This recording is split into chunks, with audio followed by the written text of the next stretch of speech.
Ate, kailangan yung tono ko kanina, yung dahil yun sa ano. Parang gusto ko na umuwi, kuya. Sorry.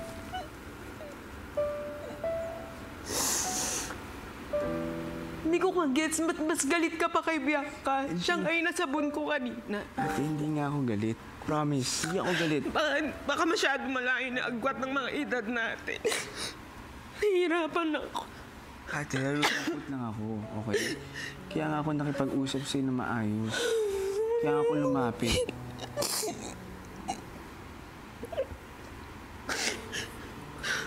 Wait lang.